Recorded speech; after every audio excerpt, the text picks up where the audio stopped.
জনাব তারেক রহমানের নির্দেশে আমরা এই ইসলামপুরে ব্যবসায়ীদের কাছে এসেছি আমাদের পৌঁছে দিতে। আমাদের মাঝে উপস্থিত আছেন ঢাকা মহানগর দক্ষিণ বিএনপির সংগ্রামী আহ্বায়ক, আন্দোলনের সংগ্রামের ত্যাগী নেতা জনাব রফিকুল আলম মজনু আমাদের মাঝে উপস্থিত আছেন। আমাদের মাঝে উপস্থিত আছেন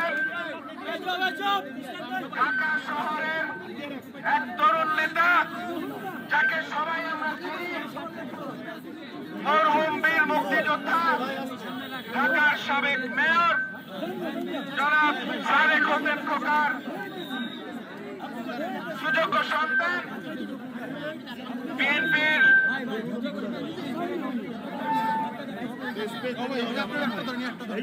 আন্তর্জাতিক সম্পর্কিত কমিটির অন্যতম সদস্য, ঢাকা মহানগর দক্ষিণ বিএনপির সত্যি বিলুপ্ত কমিটির ১ নং সদস্য, জনতার মেয়র ইঞ্জিনিয়ার ইসলাম। আমাদের মাঝে উপস্থিত আছেন ঢাকা মহানগর দক্ষিণ বিএনপির সাবেক কমিটির যুগ্ম আহ্বায়ক মোশাররফ হোসেন খোকন, আব্দুল সাত্তার। আমাদের মাঝে উপস্থিত আছেন সদস্য ফারাদ হোসেন, উপস্থিত আছেন নাজিম হোসেন।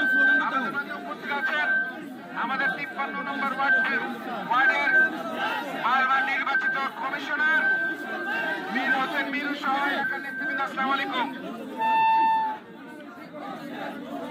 আমাদের মাঝে উপস্থিত আছেন ঢাকা মহানগর দক্ষিণ শ্রমিক দলের সংগ্রামী আহ্বায়ক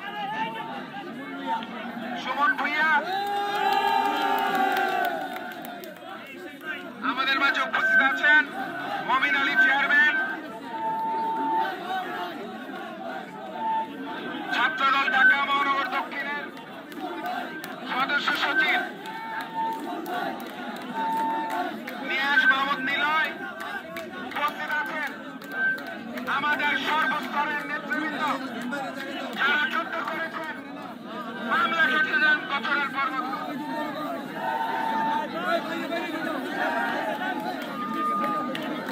কোতোয়ালি থানা বিএনপির সভাপতি বাবলা ভাই, সাবেক বংশাল থানা বিএনপির সাবেক সাংগঠনিক সম্পাদক আদিল, সাবেক সেক্রেটারি আনোয়ারুল আজিম সহ নেতৃবৃন্দ, প্রিয় নেতৃবৃন্দ, খুনি ডাকাতের স্বৈর শাসনে অধিষ্ঠিত হয়ে আজকে স্বৈর শাসকের পতনে এক নতুন বাংলাদেশের রচনা হয়েছে।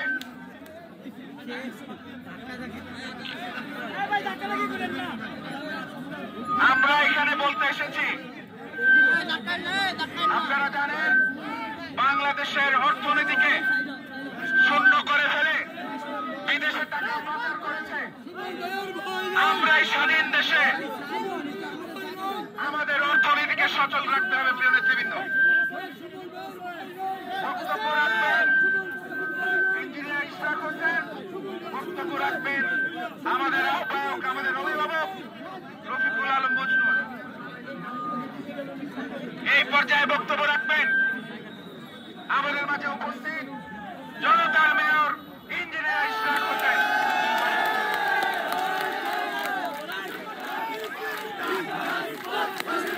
ধন্যবাদ। প্লিজ সবাই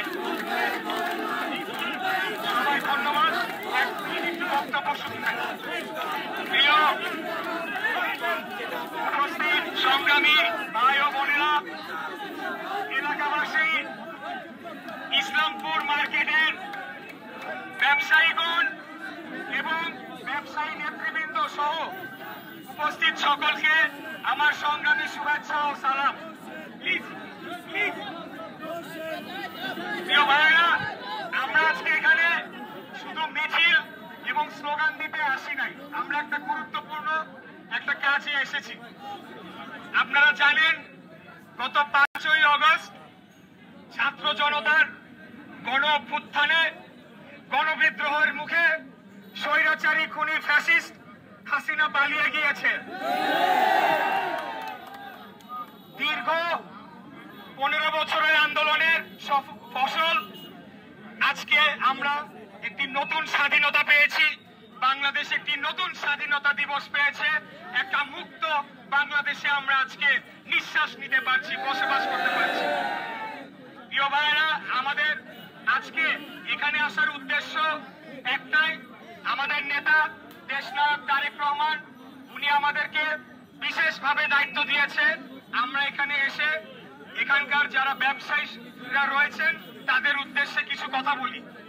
আপনারা জানেন যে খুনি হাসিনা পালিয়ে যাওয়ার পর সে বিদেশে থেকে সে এবং তার দুর্নীতিবাজ ব্যাংক ডাকাত ছেলে সজীব ওয়াজেদ জয় বাংলাদেশকে অস্থিতিশীল করার কুচক্রান্ত করছে।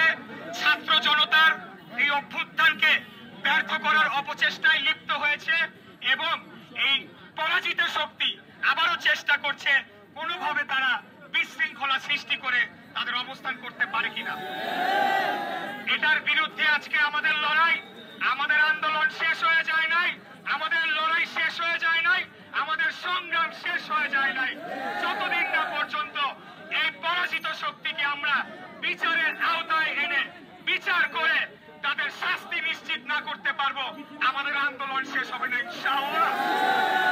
প্রিয় ভাইরা, আমি আরেকটি অনুরোধ জানাতে চাই, আপনারা এখানে কোতোয়ালি থানা এবং বংশাল থানার বিএনপি এবং অঙ্গ সংগঠনের নেতা কর্মীরা রয়েছে।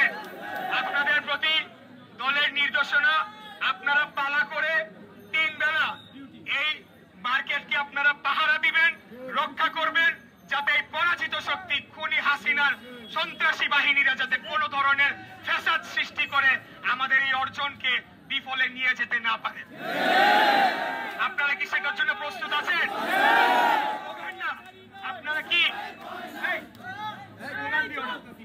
প্রিয় ভাইরা, এখানে কথা একটাই, আমাদের আজকে আমরা যে স্বাধীন বাংলাদেশটা পেয়েছি এটাকে আমাদেরকে রক্ষা করতে হবে। পরাজিত শক্তিরা এখনো বিভিন্ন জায়গায় তারা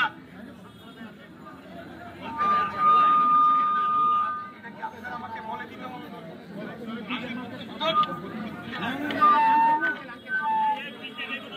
3 দিন ধরে প্রোগ্রাম। প্রিয় ভাইরা, এই বাংলাদেশটা সকল দল মত ধর্ম বর্ণ লিঙ্গ গোত্র নির্বিশেষে আমাদের সকলের এটাই প্রথম কথা, এটাই মনে রাখতে হবে। এই ঢাকা শহরকে, এই নগরীকে সকলের জন্য নিরাপদ করতে হবে। এখানে আমাদের সংখ্যালঘু হিন্দু জনগোষ্ঠী রয়েছে, তাদের যাতে কোনো ধরনের তারা নিরাপত্তাহীনতায় না ভোগে সেটার জন্য আমাদেরকে জোরালোভাবে রাজপথে অবস্থান করে তাদের মন্দির, তাদের ব্যবসা প্রতিষ্ঠান, তাদের বাড়িঘরকে পাহারা দিতে হবে। কারণ আপনারা ইতিমধ্যেই শুনেছেন এই বিষয়কে কাজে লাগিয়ে পরাজিত শক্তিরা একটা ধোঁয়াশা সৃষ্টির চেষ্টা করছে। যা হোক, আমি আর বেশি কথা বলবো না, কারণ আপনারা সকলেই জানেন আমাদেরকে কি করতে হবে। আমাদেরকে এই দেশকে রক্ষা করতে হবে, এই নগরীকে রক্ষা করতে হবে এবং এই পরাজিত শক্তির বিরুদ্ধে আমাদের লড়াইকে অব্যাহত রাখতে হবে। আমি আরেকটা শেষ কথা বলতে চাই যে আপনারা ব্যবসায়ী ভাইরা রয়েছেন, কেউ যদি আপনাদের কাছে কোনো কিছু অন্যায় কিছু দাবি করে আপনারা সেটাকে সম্মিলিতভাবে প্রতিহত করবেন। আমাদের নাম ব্যবহার করে কেউ যদি আপনাদের কাছে কোনো কিছু দাবি করে, কোনো চাঁদাবাজির কোনো ঘটনা আমরা শুনতে পাই, আমরা সেটার বিরুদ্ধে কঠোর ব্যবস্থা নিব, এটা আমরা বলে। আজকে যে ছাত্র জনতার গণ অভ্যুত্থান হয়েছে, যে গণবিপ্লব হয়েছে, এই অত্যাচার নির্যাতন জুলুম চাঁদাবাজির বিরুদ্ধে অভ্যুত্থান হয়েছে, অতএব সেটাকে আমাদের রক্ষা করতে হবে। প্রিয় ভাইয়েরা, আপনাদের সাথে অনেকদিন পরে আবার মুক্ত আকাশে দেখা হয়ে ভালো লাগলো। আমি কারাগারে ছিলাম বহুদিন, এখন থেকে আপনাদের পাশে সব সময় আমাকে পাবেন ইনশাল্লাহ। সর্বশেষ এখানকার যারা বাসিন্দা এবং ব্যবসায়ী ভাইদের বলতে চাই, কোনো চিন্তা করবেন না, নির্ভয়ে আপনাদের ব্যবসা আপনারা করে যান। আগে আপনাদের কাছে আওয়ামী লীগ, যুবলীগ, ছাত্রলীগ চাঁদা চেয়েছে, এখন আপনাদের এক পয়সাও কাউকে চাঁদা দিতে হবে না। আপনাদের ব্যবসা আপনারা করবেন, আপনাদের আমানত আপনাদের কাছেই থাকবে। যদি আমরা কোনো ধরনের অভিযোগ পাই, আমরা সেটার বিরুদ্ধে কঠোর ব্যবস্থা নিব। এই বলে আমি আমার বক্তব্য শেষ করছি। খোদাফেজ। বাংলাদেশ জিন্দাবাদ, বাংলাদেশ জাতীয়তাবাদ।